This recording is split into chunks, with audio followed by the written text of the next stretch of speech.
जय हिंद दोस्तों। आज के इस वीडियो में हम भारत नियंत्रण और महालेखन परीक्षण अर्थात कैग पढ़ेंगे। यह कोई आयोग नहीं है, यह एक आधिकारिक है जो कि संविधान में मेंशन किया गया है। जैसे कि आप सभी जानते हैं कि यह टॉपिक हमारे लिए बेहद इम्पॉर्टेंट है। इस टॉपिक से पहले भी एग्ज़ाम में क्वेश्चन आ चुके हैं और आगे भी आने की संभावना है। तो चलिए स्टार्ट करते हैं। अगर आप इस चैनल पे नए हो तो फ्रेंड्स चैनल को सब्सक्राइब कर ले। चलिए स्टार्ट करते हैं। क्वेश्चन नंबर 1, भारतीय संविधान के किस अनुच्छेद में नियंत्रण और महालेखन परीक्षण की नियुक्ति का प्रावधान है?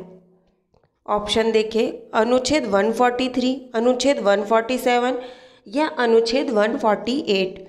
इसमें से कोई नहीं, इसका सही आंसर होगा अनुच्छेद 148 में नियंत्रण और महालेखन का प्रावधान है। भारत संविधान में नियंत्रण और महालेखन परीक्षण के पद का प्रावधान किया गया है।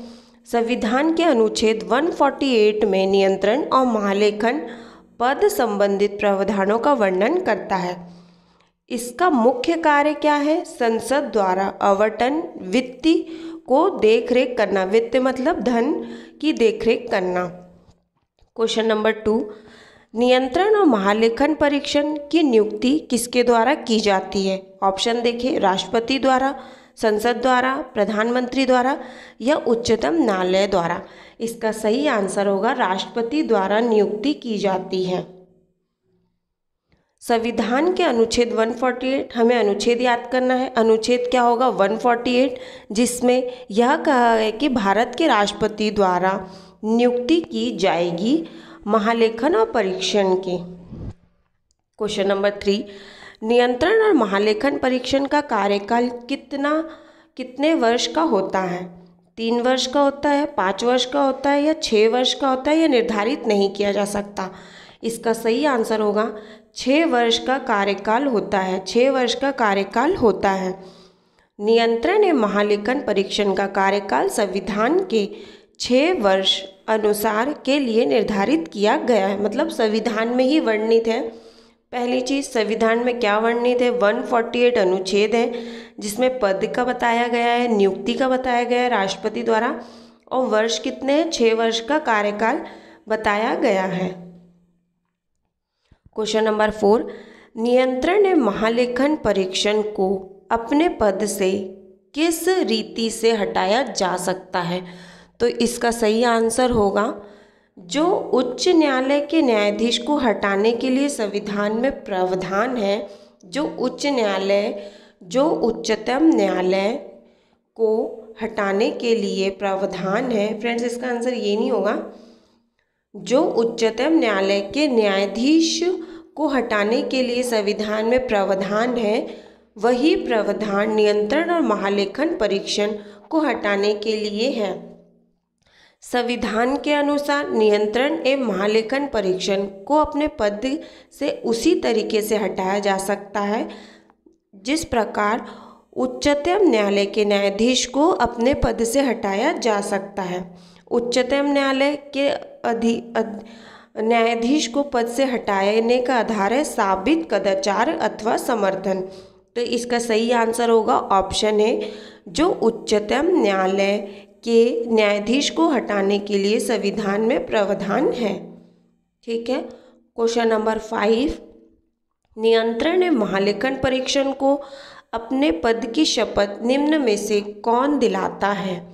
ऑप्शन देखिए, राष्ट्रपति, प्रधानमंत्री, उच्चतम न्यायालय का मुख्य न्यायाधीश या लोकसभा का अध्यक्ष। तो इसका सही आंसर होगा राष्ट्रपति द्वारा शपथ दिलाई जाती है।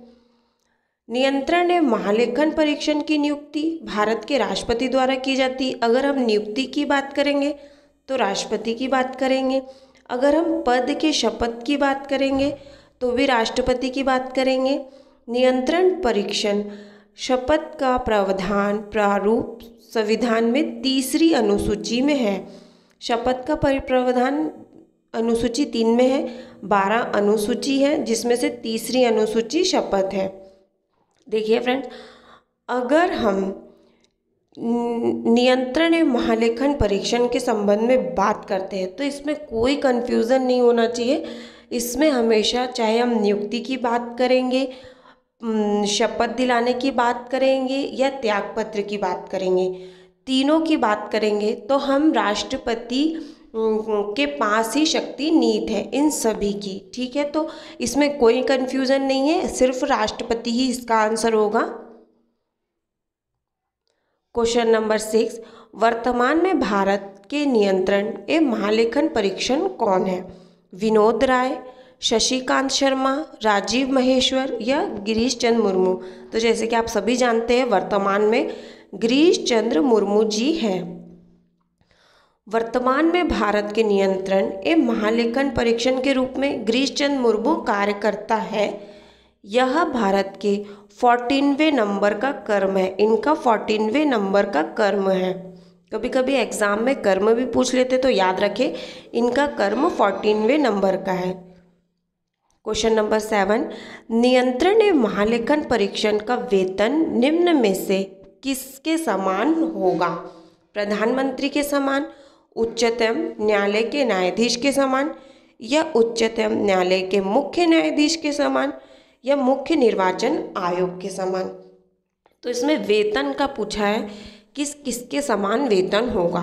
तो इसका सही आंसर होगा उच्चतम न्यायालय के न्यायाधीश के समान, उच्चतम न्यायालय के न्यायाधीश के समान। नियंत्रण एवं महालेखन परीक्षण के वेतन का प्रावधान भारतीय संविधान के अनुसूची 2 में है, अनुसूची 2 में है। यह वेतन उच्चतम न्यायालय के न्यायाधीश के समक्ष है। क्वेश्चन नंबर 8, नियंत्रण एवं महालेखन परीक्षण को दी जाने वाली पेंशन निम्न में से किस निधि से दी जाएगी? भारत की संचय निधि से, राज्य की संचय निधि से या भारत के आकस्मिक निधि से या राज्य के आकस्मिक निधि से? इसका सही आंसर होगा भारत की संचय निधि से नियंत्रण महालेखन परीक्षण को पेंशन दी जाएगी। भारत नियंत्रण महालेखन परीक्षण को दी जाने वाली पेंशन भारत की संचय निधि में से दी जाएगी। सामान्य तौर पर केंद्रीय स्तर, सामान्य तौर पर जो केंद्रीय स्तर के संवैधानिक अधिकारियों को दी जाने वाले वेतन भत्ते पेंशन भारत की संचय निधि से ही दिए जाते हैं। क्वेश्चन नंबर 9, नियंत्रण महालेखन परीक्षण द्वारा अपना त्यागपत्र निम्न में से किसे सौंपा जाएगा? तो जैसे कि आप सभी को पता होगा इसका आंसर क्या होगा? इसका सही आंसर होगा राष्ट्रपति को त्यागपत्र सौंपा जाएगा। नियुक्ति, शपथ, त्यागपत्र राष्ट्रपति को ही दिया जाएगा। सारी शक्ति राष्ट्रपति में ही निहित होती है। भारत के नियंत्रण महालेखन परीक्षण द्वारा त्यागपत्र भारत के राष्ट्रपति को सौंपेंगे। यह त्यागपत्र लिखित में होना अनिवार्य है। क्वेश्चन नंबर 10, नियंत्रण एवं महालेखन परीक्षण की सेवानिवृत्ति की आयु कितनी है? मतलब रिटायरमेंट की आयु कितनी है? 60 वर्ष, 62 वर्ष या 65 वर्ष या 67 वर्ष? इसका सही आंसर होगा 65 वर्ष। देखिए, नियंत्रण एवं महालेखन परीक्षण की सेवानिवृत्ति की आयु 65 वर्ष है। नियंत्रण एवं महालेखन 6 वर्ष या 65 वर्ष, जो पहले पूर्ण हो जाए। 6 वर्ष का कार्यकाल या 65 वर्ष आयु। क्वेश्चन नंबर 11, नियंत्रण एवं महालेखन परीक्षण किसके प्रति जिम्मेदार होते हैं? तो फ्रेंड्स, इसका आंसर राष्ट्रपति नहीं होगा, राष्ट्रपति के प्रति जिम्मेदार नहीं होते हैं। इसका सही आंसर होगा संसद के प्रति जिम्मेदार होंगे, संसद के प्रति जिम्मेदार होंगे। महालेखन परीक्षण संसद के प्रति जिम्मेदार होते हैं। महालेखन परीक्षण को संसद का एजेंट माना जाता है। महालेखन परीक्षण यानी CAG कैग को संसद का एजेंट माना जाता है। क्वेश्चन नंबर 12, महालेखन परीक्षण निम्न में से किस न्यायालय की शक्ति प्राप्त है? राजस्व न्यायालय, ये आपराधिक न्यायालय, सिविल न्यायालय, इसमें से कोई नहीं। तो जैसे कि आप सभी जानते हैं कि सिविल न्यायालय की शक्ति प्राप्त है, सिविल न्यायालय की शक्ति प्राप्त है। महालेखन परीक्षण के पास सिविल न्यायालय की सभी शक्तियां प्राप्त है। अब इसमें देख लेंगे कि शक्तियों में क्या क्या आएगा। सिविल न्यायालय की शक्ति का प्रयोग करते हुए महालेखन किसी भी विभाग के लेखन की जांच कर सिविल न्यायालय की शक्ति के तहत ही महालेखन परीक्षण किसी भी विभाग से कोई भी मांग कर सकता है। ठीक है, लेख की विभाग के लेख की जांच कर सकता है और लेख किसी भी विभाग की कोई भी मांग कर सकता है। क्वेश्चन नंबर 13, आज़ादी के पश्चात भारत के प्रथम नियंत्रण एवं महालेखन परीक्षण कौन थे? फ्रेंड्स, यह क्वेश्चन बेहद इंपॉर्टेंट है। देखिए, A.K. चंद्रा, शशिकांत शर्मा, राजीव माहिश या नरहरि राव। तो इसका सही आंसर होगा नरहरि राव, नरहरि राव। भारत के पहले नियंत्रण एवं महालेखन परीक्षण श्री वी हरि राव थे। इनका कार्यकाल 1948 से 1955 तक था, 1954 तक था, 1948 से 1954 तक था। क्वेश्चन नंबर 14, महालेखन परीक्षण द्वारा रिपोर्ट सौंपे जाने का प्रावधान किस अनुच्छेद में है? किस अनुच्छेद में है रिपोर्ट सौंपे जाने का? देखिए, 148 अनुच्छेद में पद है, 149, 150 या 151। तो इसका सही आंसर होगा 151, 151। संविधान के अनुच्छेद 148 से 151 तक नियंत्रण एवं महालेखन संबंधित प्रावधानों का वर्णन किया है। ठीक है, 148 से 155, 151, 148 से 151 तक संविधान के प्रावधान में वर्णन किया गया है। इसमें 151 में महालेखन परीक्षण द्वारा लेखित की परीक्षण संबंधित रिपोर्ट सौंपने का प्रावधान है। क्वेश्चन नंबर 15, महालेखन परीक्षण द्वारा रिपोर्ट निम्न में से किसे सौंपी जाएगी? रिपोर्ट किसे सौंपी जाएगी? ऑप्शन देखिए, केंद्र सरकार को, राष्ट्रपति को या राज्यपाल को या दोनों को, राज्यपाल या दोनों को, राष्ट्रपति या राज्यपाल। तो इसका सही आंसर होगा राष्ट्रपति और राज्यपाल दोनों को सौंपी जाएगी। इसका सही आंसर क्या होगा? राष्ट्रपति और राज्यपाल। अगर इसमें राष्ट्रपति और राज्यपाल ऑप्शन नहीं होता तो इसका सही आंसर राष्ट्रपति होता, पर इसका आंसर राष्ट्रपति और राज्यपाल है। यह दोनों को सौंपी जाती है। केंद्र सरकार के लेखन की परीक्षण करने के बाद महालेखन परीक्षण रिपोर्ट राष्ट्रपति को सौंपेंगे और राज्य सरकार के रिपोर्ट राज्यपाल को सौंपेंगे। अगर सिर्फ ऑप्शन में राष्ट्रपति होता तो राष्ट्रपति लगाते, पर ऑप्शन में राष्ट्रपति और राज्यपाल दोनों था तो हमने दोनों लगाया है, राष्ट्रपति और राज्यपाल दोनों विकल्प सर्वाधिक सही है। ठीक है, ऑप्शन के हिसाब से देखेंगे कि आंसर क्या है। क्वेश्चन नंबर 16, फ्रेंड्स अगर वीडियो अच्छा लग रहा हो तो लाइक करें और चैनल को सब्सक्राइब कर लें। यह सभी क्वेश्चंस किसी न किसी एग्ज़ाम में आ चुके हैं और आगे भी आने की संभावना है। ठीक है, क्वेश्चन नंबर 16, निम्नलिखित में से जनता के धन का रक्षक माना जाता है? प्रधानमंत्री, वित्त मंत्री, नियंत्रण एवं महालेखन या वित्त आयोग? तो इसका सही आंसर होगा जनता के धन का रक्षक। इसका सही आंसर होगा नियंत्रण एवं महालेखन परीक्षण। नियंत्रण एवं महालेखन परीक्षण को सरकार के धन की रखवाली करने वाली संस्था का दर्जा दिया गया। नियंत्रण एवं महालेखन परीक्षा को जनता के धन का रक्षक माना जाता है। ठीक है, तो जो जनता के द्वारा जो टैक्स दिया जाता है वह सही जगह उपयोग हो रहा है या नहीं हो रहा है, यह देखने का कार्य कैग को होता है। ठीक है, तो इसीलिए इसे सरकार के धन की रखवाली वाली संस्था का दर्जा दिया गया है और जनता के धन का रक्षक माना जाता है। ठीक है, क्वेश्चन नंबर 17, भारत में महालेखन परीक्षण का पद सर्वप्रथम किसके द्वारा सृजित किया गया था? लॉर्ड रिपन, लॉर्ड क्रेनिंग या लॉर्ड डलहौजी या लॉर्ड माउंटबेटन? तो इसका सही आंसर होगा लॉर्ड कैनिंग द्वारा। लॉर्ड कैनिंग द्वारा सर्वप्रथम दर्जा दिया गया है। लेखक को प्रमाणित करने के उद्देश्य से 1957 में लॉर्ड कैनिंग ने सर्वप्रथम महालेखन परीक्षण का सृजित किया है।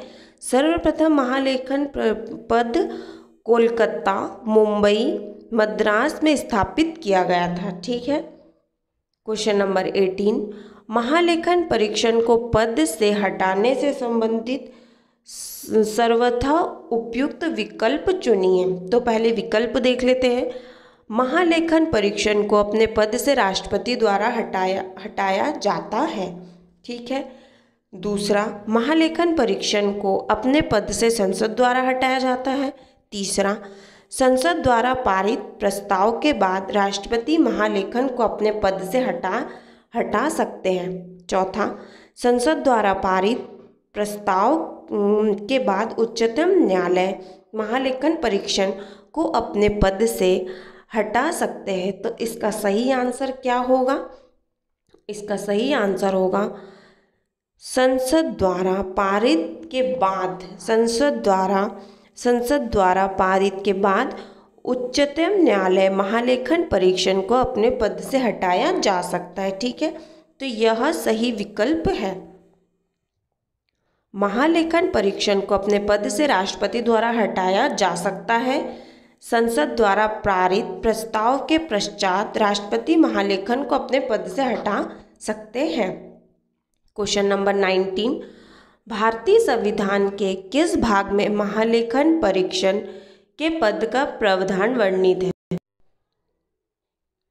भाग 3, भाग 5, भाग 6 या भाग 7? इसका सही आंसर होगा भाग 5 में वर्णित है। भाग 5 में वर्णित है पद का प्रावधान। भारतीय संविधान के भाग 5 में, जो कि सांसदीय कार्यकाली संबंधित प्रावधानों का वर्णन करता है, उसी भाग में भारत के नियंत्रण एवं महालेखन परीक्षण से संबंधित प्रावधान है। क्वेश्चन नंबर 20, निम्नलिखित में से कौन सा नियंत्रण और महालेखन परीक्षण का मुख्य कार्य शामिल है?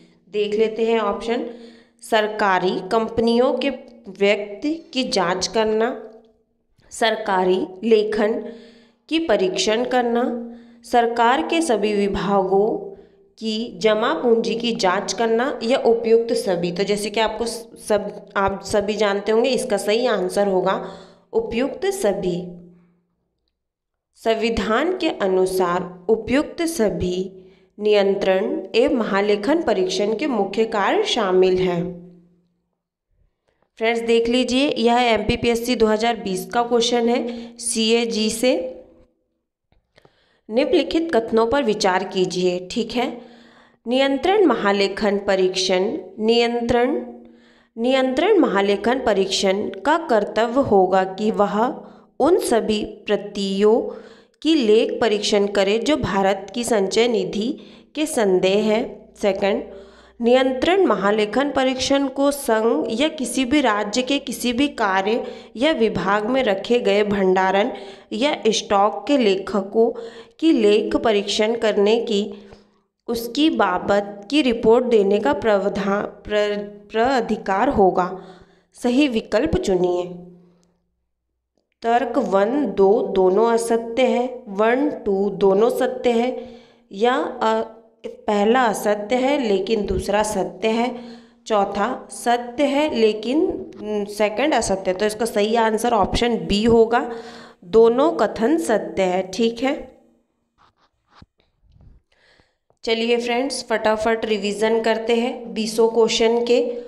फ्रेंड्स अगर आप चैनल पे न्यू हैं तो चैनल को सब्सक्राइब करें और वीडियो को लाइक करें। चलिए स्टार्ट करते हैं फ्रेंड्स। अब बनना चाहिए आंसर आपको।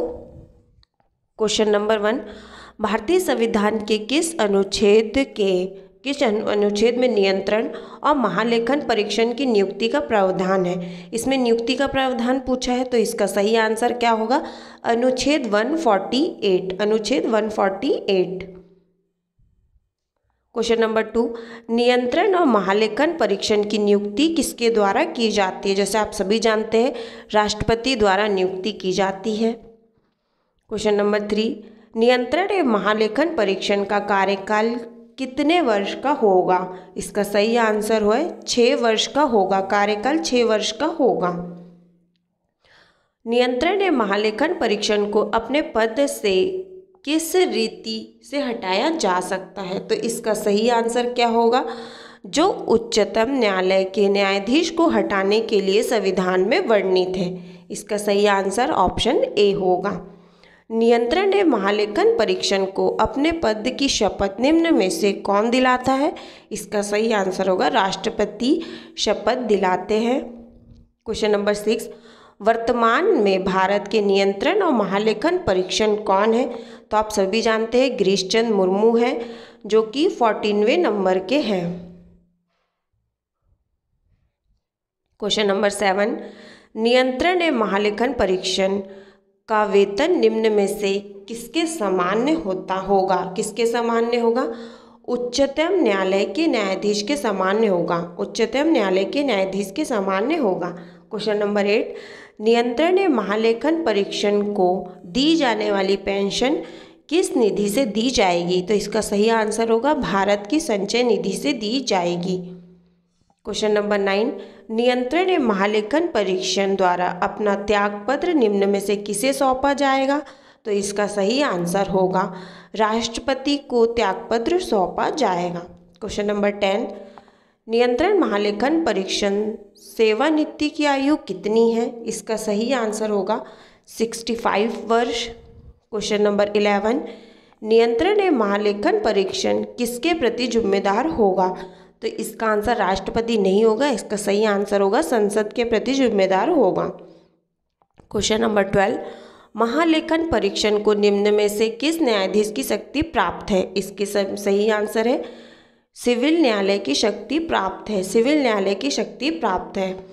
आज़ादी के पश्चात भारत के पहले नियंत्रण महालेखन परीक्षण कौन थे? इसका सही आंसर होगा नरहरि राव। फ्रेंड्स, मैं आपको बता दूं, CAG या नियंत्रण महालेखन परीक्षण में अभी तक कोई भी महिला अध्यक्ष नहीं रही है, अभी तक कोई भी CAG नहीं बनी है, कोई भी महिला अध्यक्ष नहीं रही है। ठीक है, ध्यान दें।